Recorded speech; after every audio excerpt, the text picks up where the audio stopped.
Yo, welcome back to Just Add Seasoning. So, the eagle-eyed viewers amongst you may have seen in previous videos in the comments that I didn't get the Jordan 1 Low Berlin Greys, which I was gutted about. But Nike did an exclusive access on the 11th of March, which I was selected for. I got the notification, I slept through the notification and missed out again until later in the day. They had one pair of size 8s just appear in the exclusive access just in the afternoon. I jumped on those. I'm usually a size 7.5, so a size 8 is not too far away from where I need to be, and I've got them. When I actually saw the app notification for the exclusive access, I realized that these aren't just any Jordan 1 lows. These are a Jordan 1 low PRM, or premium pair, so they're using premium materials in comparison to the materials that are usually used. Usually you tend to find that a Jordan 1 Low doesn't use the same quality of materials that a Jordan 1, a standard high would use. Like I said, these are a size UK 8, which is a US 9 or EU 42.5. And these have only dropped in Europe so far, and there's no signs so far that they're going to drop in the US, but I'm not going to write that off at all, because it's happened before where a sneaker's dropped either in the US and it's dropped in the EU later, or Europe first and then US a little later. So it may well drop in the US too, but currently this feels a little bit more exclusive than the stuff we're used to getting. This sort of follows the theme. The Berlin naming convention follows the scheme of some other Jordan 1s that we've had over the last few months. We've had Paris, Milan, London, and now Berlin in various different Jordan 1s, from lows all the way up to highs. In fact, we had the London was a Zoom Comfort Jordan 1, which is obviously the one with extra padding around the collar and all of that sort of stuff. So it makes me wonder, are they going to do it again? Are they going to hit us with another European capital city?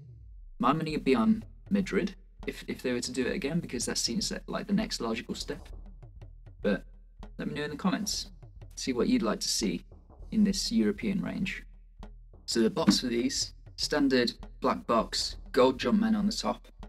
It's a classic. You can't go wrong with this. It's popped open. 23s on the paper, again, standard. Wow. Okay, so here is the left foot. Drag the other one out. Here's right foot. Now, according to this box, the colour scheme for these is white, which we can see here and here, neutral grey, which we can see here, and sail, which is the sole here, the midsole. But on the product description for this in sneakers, the colours were described as bog grey, photon dust, and smoke grey. So I mean, you really just got to consider what sort of marketing jargon and what you would recognize. But whatever the color scheme is, first impressions, very pleased. They're a very, very good looking shoe. So let's get rid of the box. Here we go. So we can see, well, I can see inside these shoes there's no extra laces that come with these, which, to be honest, for £99 or £100, whatever these are, I don't mind. They're such a good looking shoe. They're a Jordan 1 at the end of the day. I'm happy not to have the extra laces. The laces themselves, I think they're a sort of sail colour. They're definitely not white, because you can see the difference between the white of the toe box and the mid panel against the laces. The only other thing to mention from first impressions before we go into the proper details of the shoe is this on the side here. It's a leather hang tag. Some people wear the hang tag on their shoes when they wear them out. Some people like to take it off. I suppose especially with off-whites, people like to leave them on because it's almost like a status symbol, but I don't know whether I'd wear this on the shoe or not when I actually go out in these, or if I actually go out in these. On the hang tag we've got the number 030 and then a Nike swoosh that's sort of stamped into the leather. Now on the London pair we had LDN for London, Paris, PRS, etc, etc. With these, they've gone for 030 instead of BRL, which I guess would be Berlin. I don't know why they've done that, and nobody online seems to know why, but the 030 is the dialing code if you're phoning somebody in Berlin. So yeah, they've gone with the area code this time. It doesn't bother me either way. It's still a nice little addition for this range of European cities. So I mentioned in my video where I sort of looked at the launch of these, that the overriding feeling from this shoe that I was getting was that of the Air Dior's. Of course, the Air Dior's, they did them in Jordan 1 low, they also did Jordan 1 high, but it used this colour scheme almost to a T. They did have the icy sole, which we don't have here, but they definitely, on the upper of the shoe, used an all grey sort of palette. I think another thing that adds to the Air Dior look is the swoosh. Of course, the Air Dior's had the black swoosh with the Dior writing all over it, whereas this has got the cracked cement or elephant print on it. But to be honest, considering the price difference in retail, let alone resell, these are not a bad option at all. I personally love elephant print on a Jordan. I think it's just a classic feature. Animal print can sometimes look too wacky or tacky, but elephant print Jordans, damn, it always works. One thing I would say about these is that being a premium pair, you can feel the difference in the leathers. The leathers are all very soft. On the side here, we've got another soft white leather. This is like a perforated leather. There's tiny little dots all over it. The elephant print itself feels almost like over a leather that's been scraped away, and that is kind of what it looks like, but the feel is more like feeling a suede or a nubuck. Continue with the premium feel. One of the big giveaways that these are a PRM pair, in my opinion, is the thickness of the tongue. This is almost like a Nike SB tongue. It's so thick and padded. These will be so comfortable to wear. Padded collar as well. I wouldn't say that's any more padded than a standard pair of Jordan 1 lows, but the tongue definitely is. On the tongue, we've got a tumbled leather white tongue tag. You've got Jumpman and Air. It's not a Nike Air tag. I know a lot of people find it trendy to have a Nike Air tag rather than a Jumpman tag, but I quite like seeing the Jumpman on a Jordan, to be fair. The tongue itself and the collar are both like canvas materials, and then on the inside that beam sort of continues to this almost mesh-like perforated fabric. Insole, you'll recognize this from other Jordans. It's very simple, just got the Jumpman in there. There's mixed opinions on the sail midsole with the white leather. For me, I love a sail midsole, but I would like to see not a white midsole on this, but I'd like to see sail leather actually complementing that grey. I think that could look incredible. But there again, as I say, I'd like to see it before I actually make a final decision on that, because it could also look like too much. Of course, the sail is giving off those worn vibes, which not everybody likes. They like the fresh feel and the fresh look of a new pair of sneakers. In the soles of these, well, in the heels, we've got the Zoom Air technology. So again, these will be amazing to walk around in, just nice and cushioned. Not to mention, they're so understated that they'll just go with any outfit. But you'll also be comfy as hell and, let's face it, stylish as hell. For me, the Berlin's got the amount of elephant print just right.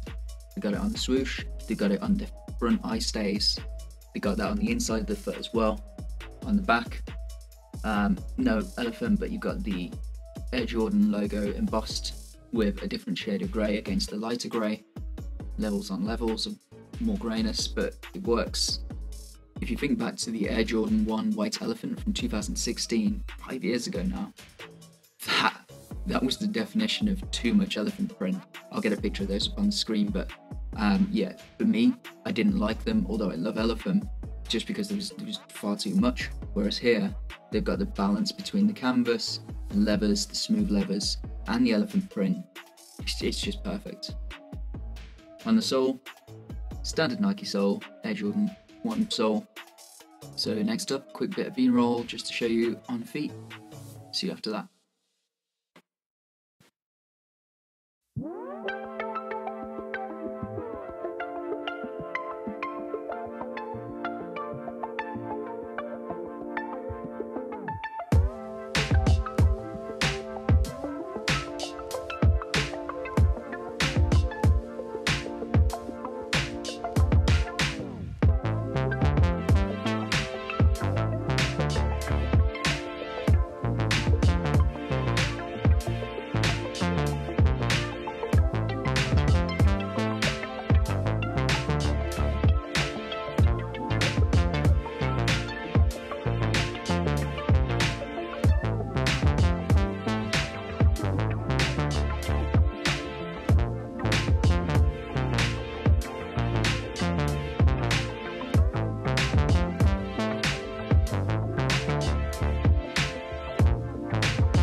Okay, so we're back. Thanks for sticking around.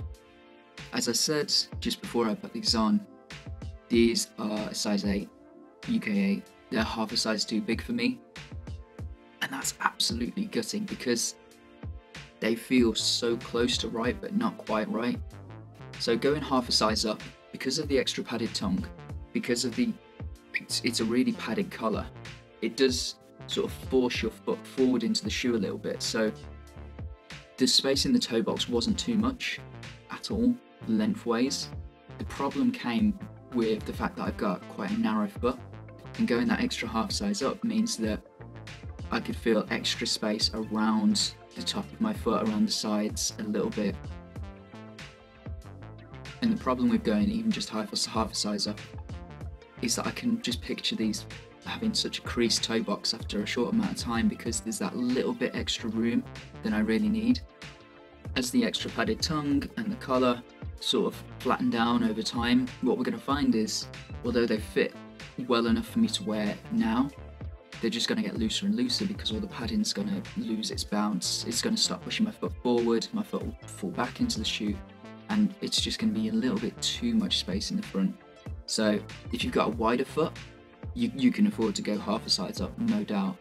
But if you've got a narrow foot like myself, it's going to be a challenge unless you put like if you put an extra insole in there, you'd probably get away with it, because it's the space around the sides, it's the space over the top that it's not uncomfortable by any means, but it's just that worry of having a really creased toe box that just looks naff. You know, you get that sometimes anyway with Jordans, but it's just even worse if you're that little bit too big on the size. And so my advice would be stay true to size. You might find possibly that your toes are near the end of the toe box true to size, but as the materials sort of squash out a little bit, you'll find that they fit perfect. Going up half a size is absolutely fine if you've got a wider foot, if you usually put an extra little insole in there, but otherwise, yeah, you know, I'm sure most people that are watching this channel have worn Jordans, or these fit like standard Jordan 1 lows, so stick with what you know. These Jordans have got flat laces like you see on so many Jordan 1s. I'm a huge fan of puffy laces. I just think they just add that extra bit of comfort, maybe a little bit of extra luxury. They're a little bit harder wearing as well than these flat laces, which tend to go a bit sort of fluffy over time. But yeah, I don't think these flat laces are bad by any means. I think the sale works really well. Even just here, I can smell the sort of smell of real genuine leather going off these. So whether they put that extra into the shoe or if it is just the genuine leather, I can smell. Very happy with this purchase. Now let's talk about resale prospects. Now, being as these are a touch too wide for me, I'm not going to wear them just yet. I'm going to sit on them and just look at the resale prospects, because if these go up high enough, it may be that it makes a lot of sense to sell these, and then I can buy a few more pairs, because funds aren't exactly free flowing during a pandemic. Now remember, these retailed at 100 GBP, Great British pounds, for a US size 9 on StockX, which is this size.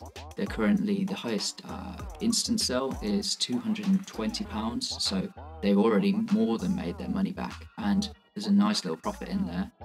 However, the Paris Jordan 1 lows that I spoke about earlier dropped a little bit earlier than I thought they did, actually. Looking back at the data, it looks like they dropped sort of end of February, start of March, at the start of 2020. But the current instant sell on those for the Paris Jordan 1 lows in a size 9 just like these is currently at £385. I think these are an amazing purchase.